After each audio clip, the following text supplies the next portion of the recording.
Today we have an MS 391 on the bench just for some light performance work. He said, by the way, give it a quick once over. I know that looks like more than a quick once over. It's a little hard to start and I'd like some performance work. And with this being a clamshell motor, you're kind of limited to how much you can do. So let's take a deeper look into why we had this tore apart. So I haven't made an oil video in a while, and I've just been too busy for repairs and everything else to dedicate that kind of time. But this is one of those good, the saw ran just a little hard to start. Didn't think much about it. Maybe it was just time for a service. And when I pulled the muffler off, I saw a fair amount of coking and some scuffing.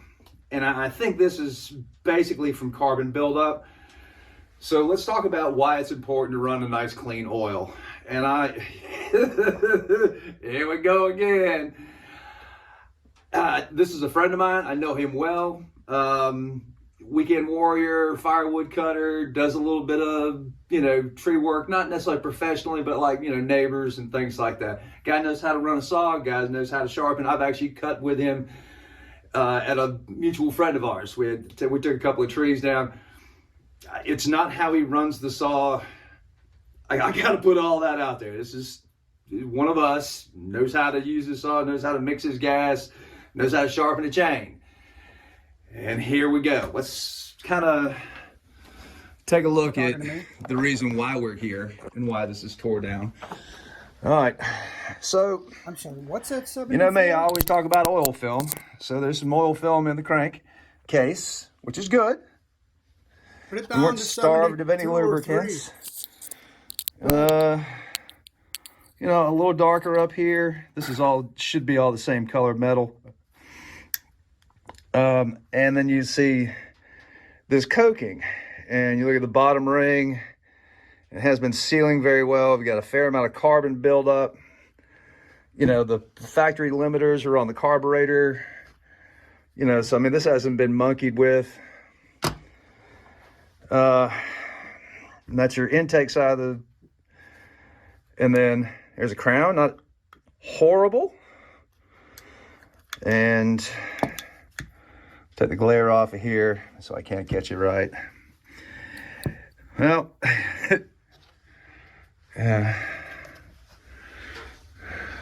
we all call that pond water. There's no water in there. That's gas mixed with Stihl Ultra. Let me take you in a little closer. So we got some damage to the rings there. And, some light scuffing on the piston. But, this carbon buildup really bothers me. Let me grab a flashlight and we'll take a look into this exhaust port. It's not horrible. I don't get it. So, looking here, it's not super duper thick. It's not super duper heavy. If we look down into the cylinder bore, it'd be hard to do this without glare. You really can't see it. Let me see if I can reduce the light on my flashlight just a little bit. I mean, let's see if it won't focus like right there.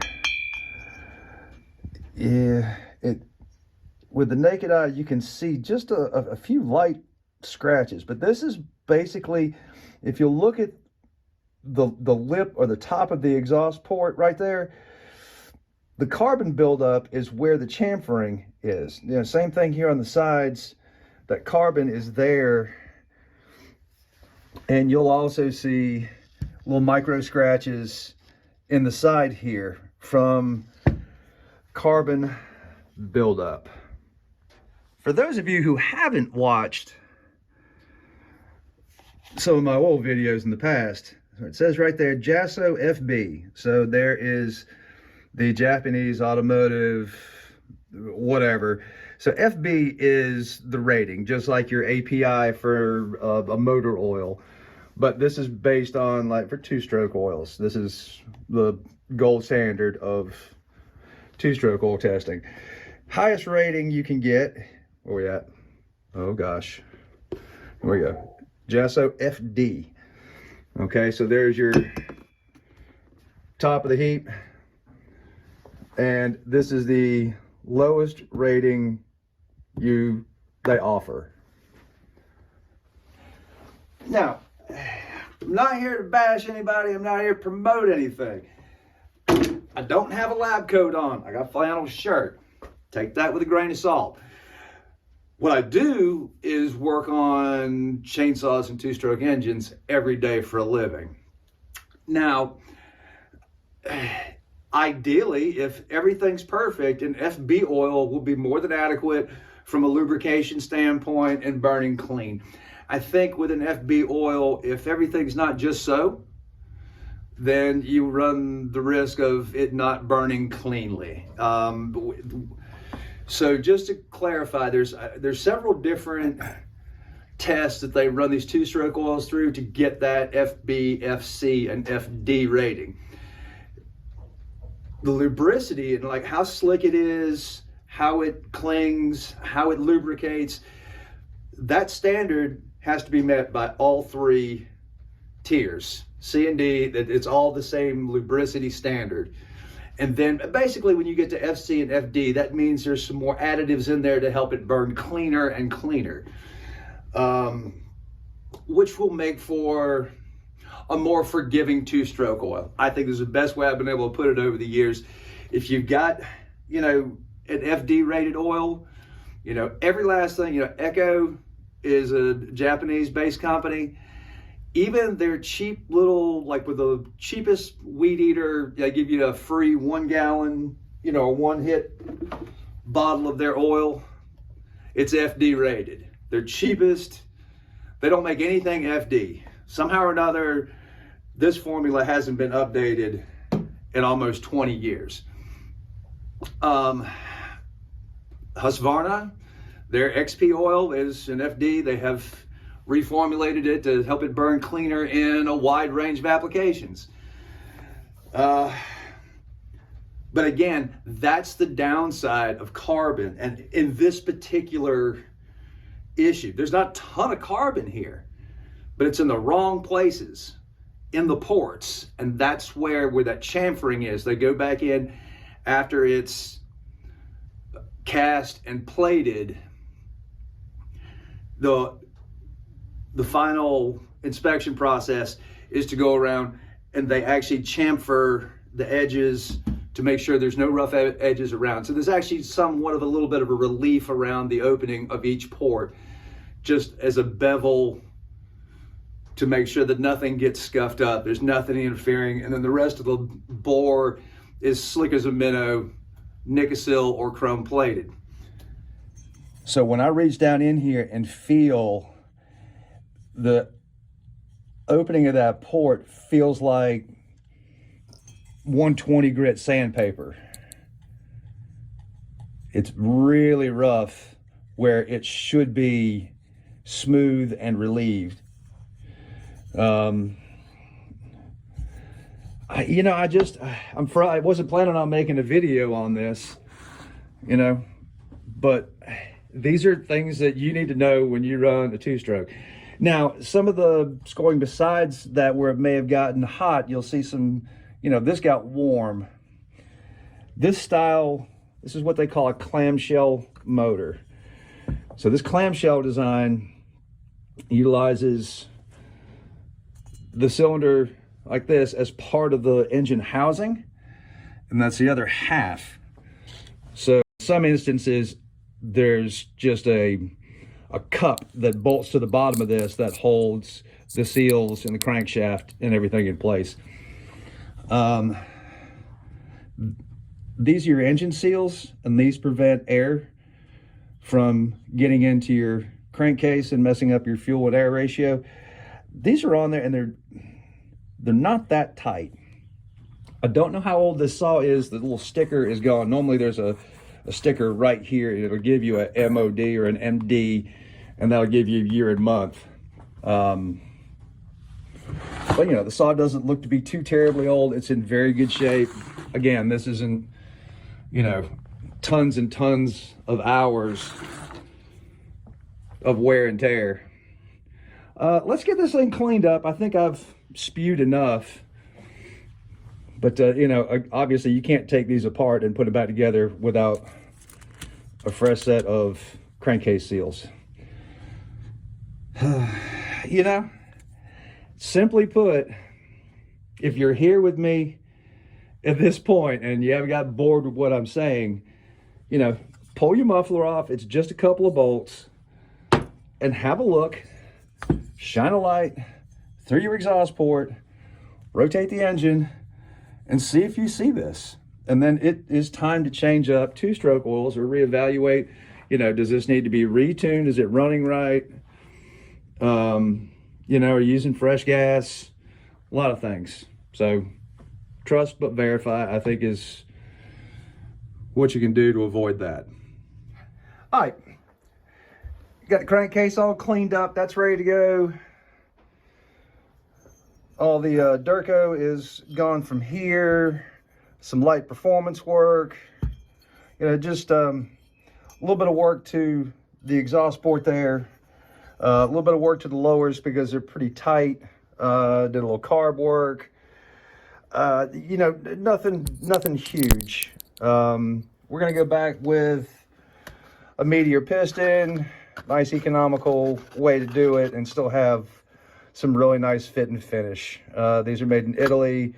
Better quality rings than your standard aftermarket, and about half the price of using OEM. I've used them for years, no issues. Crank's all cleaned up. Bearings are super slick, no issues there. You have to use, some form of like silicone-based sealant. So for this, I'm going to use Honda Bond. This stuff's tougher than woodpecker lips and will make a long-lasting, heavy-duty seal on this. So let's keep moving. Again, I got some OEM crankcase seals, and we'll get this buttoned up, put it back together, and be right back. All right, so everything's going along just fine. That's bolted up, and I thought, hey, so I've got this carburetor. While I'm at it, let me just take a look inside, make sure that the gaskets and diaphragms look good. Now, I don't know how you spell Walbro, but it doesn't start with a J. Before we take this thing out to cut, I went ahead and dressed the rails on this. No burrs, they're both nice and square. It takes me longer to do stuff. If I worked in a regular shop, there's no way I could be on somebody else's clock and be as thorough as I am. Oh, by the way, I was like, oh, while I'm here, let me just go throw a new fuel line in. So just like always, I took my little, piece of coat hanger and reached in there, and then while I was pulling it, the fuel line broke.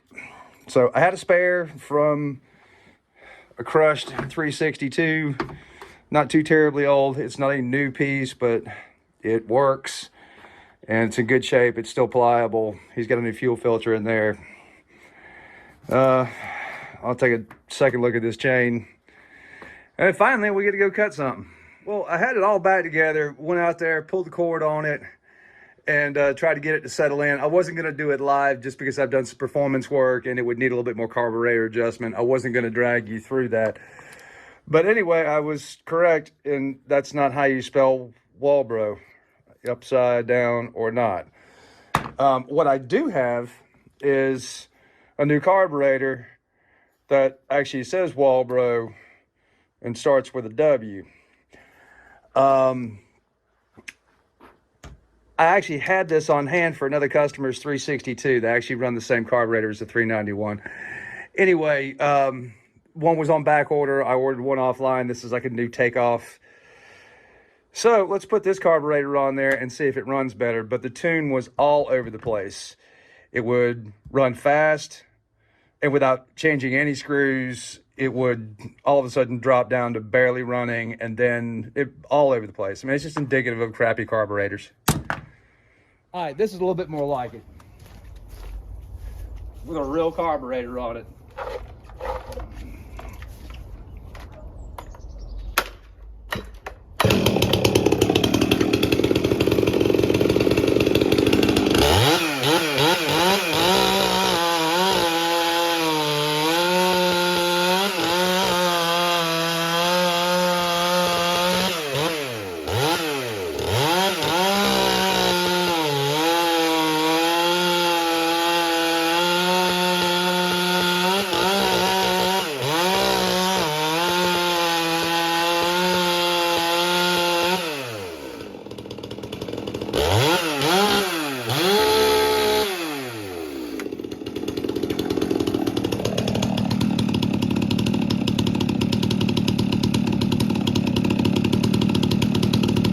that's pretty good. Alrighty, that about wraps up this segment. At the end of the day, run whatever oil you want. It's your piece of equipment. Obviously, he's a friend of mine and he still uses Stihl Ultra. Maybe this might change his mind, give him a little bit more forgiveness. Many people use Stihl Ultra and have great results. But all you have to do is put your muffler and have a look-see. If it looks good, keep going. I'm not going to beat that dead horse any longer. But aftermarket parts. I rarely have good luck and I rarely use them. This carburetor was a huge red flag. I mean, you know, maybe it ran, maybe it didn't. I don't know. But what I do know is that it wouldn't hold a tune, and there's no fixing that. I'm not going to go chase after a carburetor. I had a customer bring me a 550 XP, and I didn't realize you can get aftermarket 550 XP recoils. Those of you who know the inside of these, that's junk. He used it, and here's how much use he got out of it. Look at the rope. The rope isn't even dirty yet. So there's the untouched, clean rope, and there's as dirty as it got. The spring on the inside is broken, so it will not rewind. I ended up just getting, you know, a real OEM starter housing, and now I know he's going to be good. But anyway, that's it for this old 391. Here's the muffler mod that I did. These are just the stamped ones, and you just kind of trim to fit and do that. Sounds good. There's rib nuts underneath here, hold that down. Well, that's it. Y'all have a good one. I'll see you on the next one.